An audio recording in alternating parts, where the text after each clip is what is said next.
London में राहुल के दिए बयान पर संसद में हंगामा। पीयूष गोयल बोले, संसद में आकर माफी मांगिए, सदन 2 बजे तक के लिए स्थगित। रायबरेली और अमेठी सीट अपने पास ही रखेगा गांधी परिवार। यहां से मैदान में उतरेंगी प्रियंका, राहुल भी लड़ेंगे। दिल्ली सरकार ने 17 मार्च को बुलाया बजट सत्र। मंत्री कैलाश गहलोत पेश करेंगे दिल्ली का बजट। 21 मार्च को पेश होगा दिल्ली का बजट। विद्युत कर्मचारी संयुक्त संघर्ष समिति निजीकरण के विरोध में करेंगे प्रदर्शन। बिजली कर्मी 16 मार्च की रात से 72 घंटे की करेंगे हड़ताल। 15-16 मार्च 2023 को कार्य बहिष्कार करेंगे। अतीक की पत्नी शाइस्ता की याचिका पर सुनवाई आज। सीजेएम कोर्ट में शाइस्ता की याचिका पर होगी सुनवाई। 2 नाबालिग बेटों को छुड़ाने की याचिका पर सुनवाई। और H3N2 के बढ़ते मामलों ने कोरोना को पीछे छोड़ा। स्वाइन फ्लू के मामले भी बढ़े। 5 वायरस के ग्रुप ने बढ़ाई परेशानी। आप देख रहे हैं के न्यूज, खबरों का सारथी। नमस्कार, आप देख रहे हैं के न्यूज। मैं हूं आपके साथ सोनी चौहान। खबरों की शुरुआत करें उससे पहले रुक कर लेते हैं गोरखपुर का, जहां पर कई परियोजनाओं के शिलान्यास और लोकार्पण के बाद सीएम योगी आदित्यनाथ क्या कुछ कह रहे हैं, सुनाते हैं आपको। चित्रगुप्त मंदिर सभा के आज के स्थापना दिवस कार्यक्रम में मंच पर उपस्थित प्रदेश सरकार में मेरे सहयोगी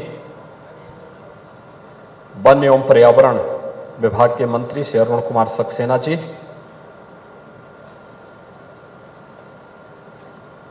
प्रदेश अध्यक्ष कायस्थ महासभा श्री उमेश कुमार श्रीवास्तव जी,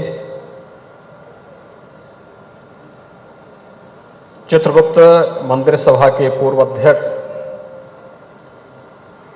श्री हरिनंदन लाल श्रीवास्तव जी, डॉक्टर ओपी वर्मा जी, चित्रगुप्त मंदिर सभा के अध्यक्ष श्री सत्यव्रत लाल श्रीवास्तव जी, कालीबाड़ी के महंत जी और आज के इस कार्यक्रम में उपस्थित चित्रगुप्त मंदिर और कायस्थ महासभा से जुड़े हुए सभी पदाधिकारी और उपस्थित भाइयों बहनों,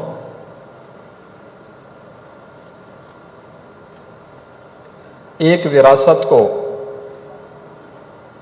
व्यवस्थित तरीके से आगे बढ़ाने के लिए मैं चित्रगुप्त मंदिर सभा का हृदय से अभिनंदन करते हुए मंदिर की स्थापना और वार्षिक समारोह के अवसर पर आप सबको मैं हृदय से बधाई देता हूं। वास्तव में यह एक विरासत है। भगवान चित्रगुप्त की परंपरा को, उन आदर्शों और उन मूल्यों को अपने जीवन में अंगीकार करते हुए किसी महापुरुष ने जमीन दान दी, यहां के कुछ प्रबुद्ध जनों ने मिलकर के मंदिर निर्माण के एक संकल्प को आगे बढ़ाया और देखते ही देखते 80 के दशक तक आते आते यह अपने आप में एक विराट वट वृक्ष बन गया।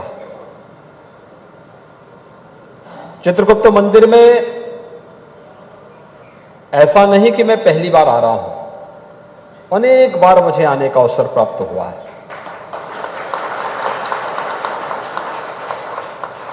और हर बार वही आत्मीयता, वही एक भावनात्मक लगाव जो आपके पूर्वजों ने गोरखपुर के लिए दे करके इस एक विशाल वटवृक्ष को लोक कल्याण का एक माध्यम बनाया था। और हम सबको अपनी इस विरासत पर गौरव की अनुभूति करनी चाहिए, क्योंकि हम अपनी विरासत को विस्मृत करके कभी आगे नहीं बढ़ सकते। कोई समाज कभी प्रगति नहीं कर सकता। आज अनेक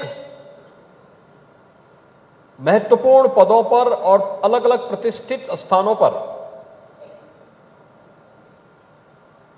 कायस्थ महासभा से जुड़े हुए पदाधिकारी हैं,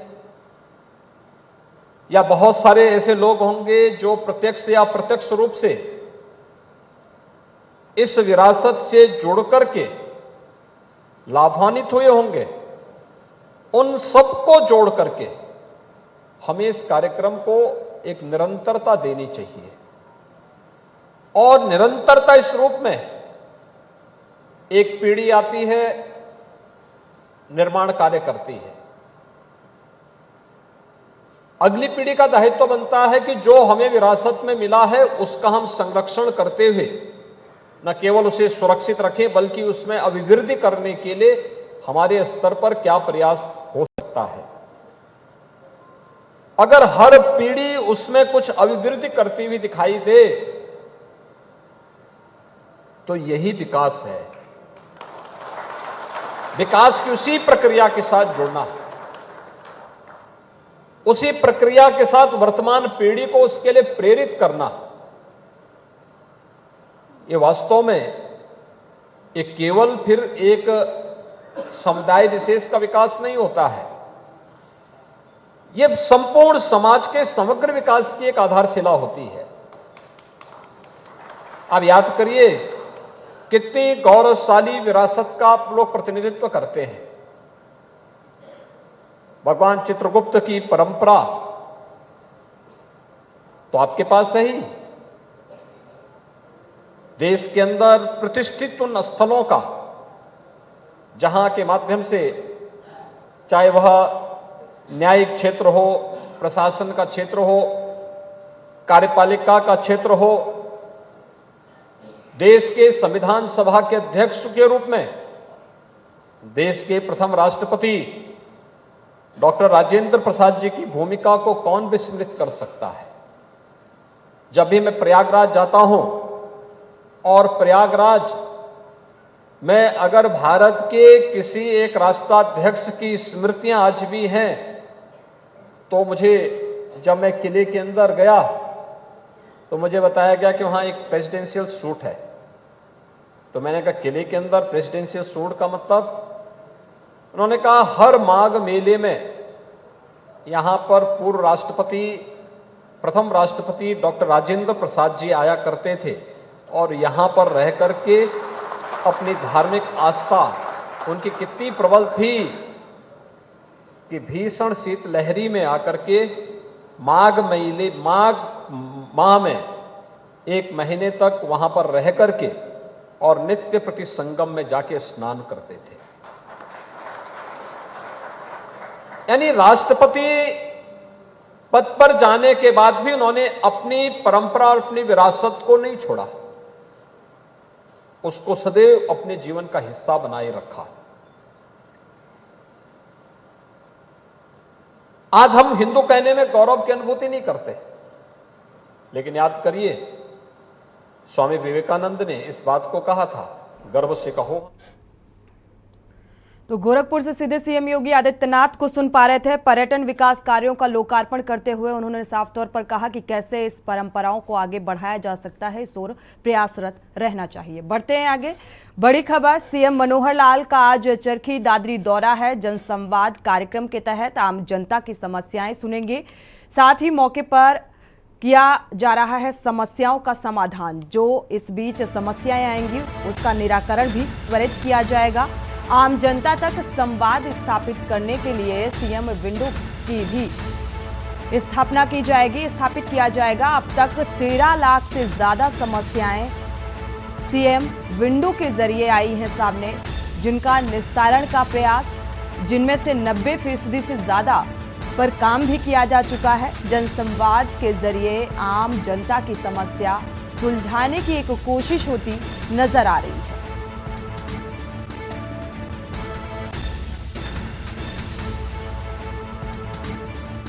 जिनमें से 90% से ज्यादा पर काम भी किया जा चुका है। जनसंवाद के जरिए आम जनता की समस्याओं का निराकरण सीएम विंडो के जरिए।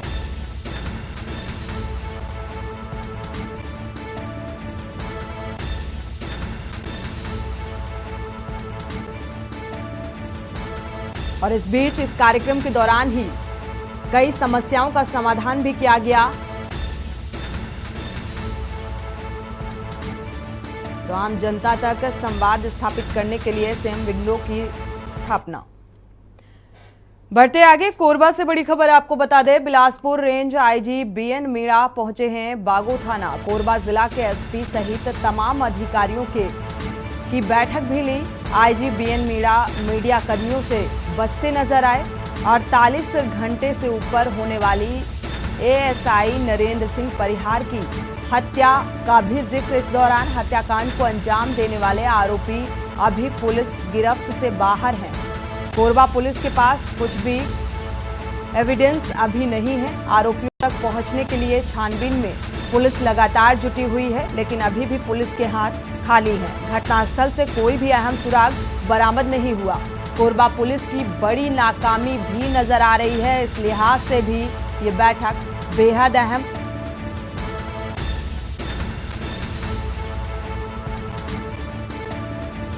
तो मीणा बागो थाना पहुंचे हैं। जाहिर सी बात है, दिशा निर्देशित किया जाएगा इस घटना को लेकर किस तरीके से जो पुलिस विभाग है वो काम कर रहा है, क्योंकि अभी तक 48 घंटा से ऊपर होने के बावजूद भी अभी तक पुलिस के हाथ खाली हैं इस मामले को लेकर, इस हत्याकांड को लेकर।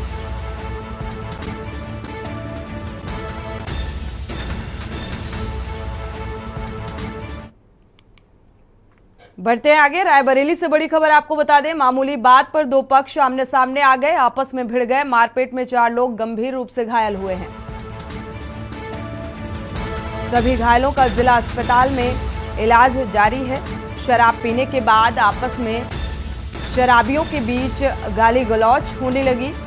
मिल एरिया थाना क्षेत्र के हरदासपुर के पास का ये मामला बताया जा रहा है। तो वजह जो निकलकर सामने आई, शराब पीने की वजह से ये आपसी विवाद बढ़ा, मारपीट हुई और इस मारपीट में गंभीर रूप से लोग घायल भी हुए, जिन्हें जिला अस्पताल में भर्ती कराया गया है। इलाज जारी है। तो विवाद की शुरुआत गाली गलौज से हुई।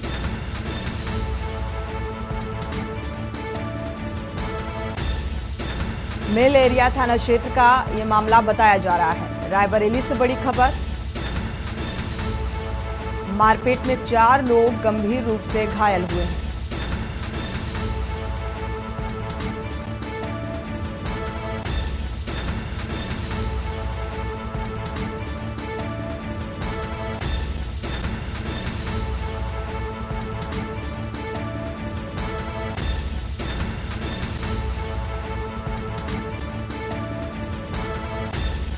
हालांकि घायलों को इलाज मिल पाया, इसके लिए अस्पताल में भर्ती कराया गया, लेकिन ये पूरा जो वाकया है वो शराब पीने की वजह से सामने आ रहा है, जिसके चलते कहासुनी हुई, गाली गलौज हुई और इसके बाद मारपीट। करते हैं खबरों का। रतलाम महलवाड़ा स्थित सहायक आबकारी आयुक्त के दफ्तर में रंगपंचमी की शाम अचानक आग लग गई। आग से हॉल में रखा सामान जलकर खाक हो गया। आगे के हॉल में आग इतनी तेज फैली कि उसने पूरे हॉल को अपनी चपेट में ले लिया। फायर ब्रिगेड की 2 गाड़ियां मौके पर पहुंची और आग पर काबू पाया। सहायक आबकारी संयुक्त आयुक्त नीरजा श्रीवास्तव के अनुसार बताया गया कि आग से रिकॉर्ड और कंप्यूटर जले हैं। रिकॉर्ड कितना जला है, साथ ही जांच में ये पता हो सकेगा।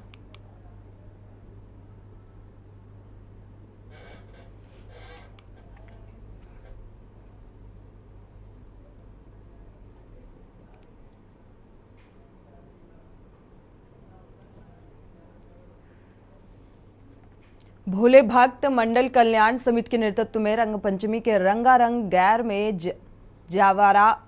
जवारा निकाला गया। आसपास के गांव के सभी धर्म प्रेमी भक्तों ने डीजे और ढोल की धुन पर आनंद लिया। नृत्य कलाकारों के द्वारा भी भजनों पर कई प्रकार की प्रस्तुतियां पेश की गई। गैर जवारा पुल बाजार स्थित जागनाथ मंदिर से प्रारंभ होकर बजाज खाना, कोटी बाजार, नीम चौक, आजाद चौक, घंटाघर, पीपली बाजार, शुक्रवारिया बाजार, सोमवारिया बाजार सुतारीपुरा में घुसकर पहाड़िया रोड पर समापन किया गया, जिसमें जवारा शहर सहित आसपास के ग्रामीण भक्तगण भी इसमें शामिल हुए।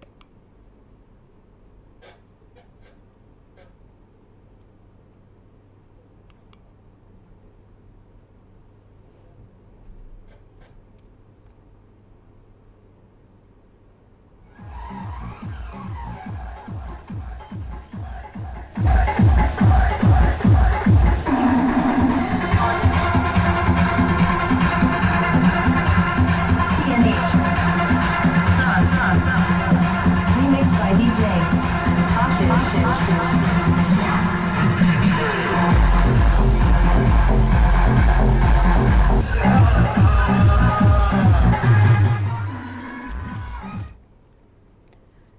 बढ़ते आगे, जवारा के सिमलिया पहाड़ी पर पहुंचे मध्य प्रदेश कैबिनेट मंत्री हरदीप सिंह डंग ने गौ माता को लेकर बड़ा बयान दिया है। उन्होंने कहा है कि मैंने विधानसभा में रखा था 3 बातें रखी थी, जो गौ माता के लिए गौशाला खुली जाए। मध्य प्रदेश में इस बार 3000 गौशाला खुलेंगी। शासकीय कर्मचारी हो या फिर उनको 25,000 से ज्यादा सैलरी मिलती हो, उनसे 500 रुपए प्रतिमाह गौशाला में जमा करवाया जाए।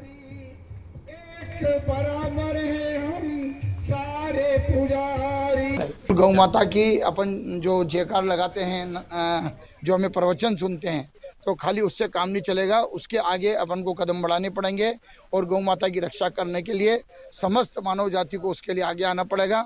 और मुझे विश्वास है कि जिस प्रकार से हमारे गुरुदेव के नेतृत्व में जितनी गौशालाओं का संचालन हो रहा है, तो हमारा भी व्यक्तिगत उसमें फर्ज बनता है कि उसमें अपना सहयोग करें।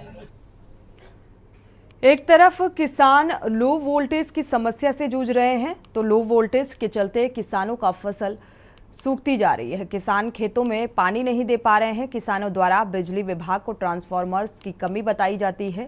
दूसरी ओर विद्युत वितरण कंपनी द्वारा 10 से 12 बिजली के ट्रांसफार्मर को निजी ठेकेदार जगह पर छिपाए गए हैं। जैसे ही सोशल मीडिया में वीडियो वायरल हुआ, तो CSPDCL की गाड़ियों में ट्रांसफार्मर को लेकर विद्युत विभाग भागता नजर आया। छत्तीसगढ़ विद्युत कंपनी CSPDCL के कंधों पर है। बावजूद इसके विभाग ठेकेदार के साथ सांठगांठ कर लगातार अंदरूनी क्षेत्रों में लाखों का चूना लगा रहे हैं।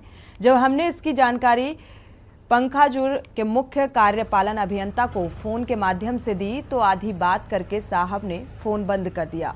इससे साफ जाहिर होता है कि कहीं न कहीं विभाग के कार्य प्रणाली पर सवालिया निशान बनना लाजमी है। इसका पहल हमारे द्वारा जब किया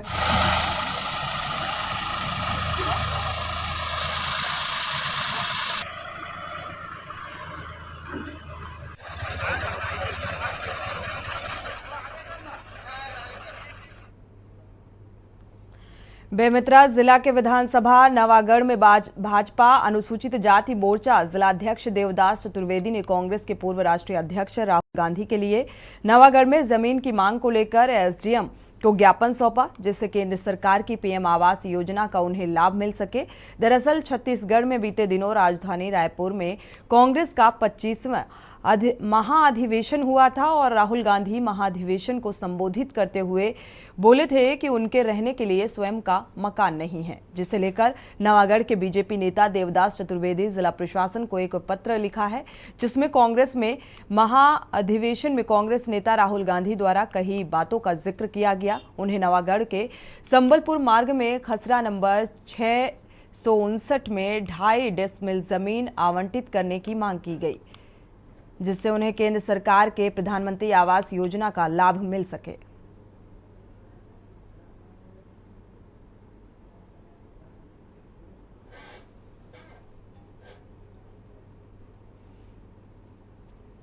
मांग किया है कि राहुल गांधी जी छत्तीसगढ़ प्रवास हुआ था 24, 25, 26 फरवरी को, तो उनके द्वारा अपने उद्बोधन में यह कहा गया था कि मेरा उम्र 52 वर्ष हो गया, अभी तक मेरे रहने के लिए खुद के मकान नहीं है।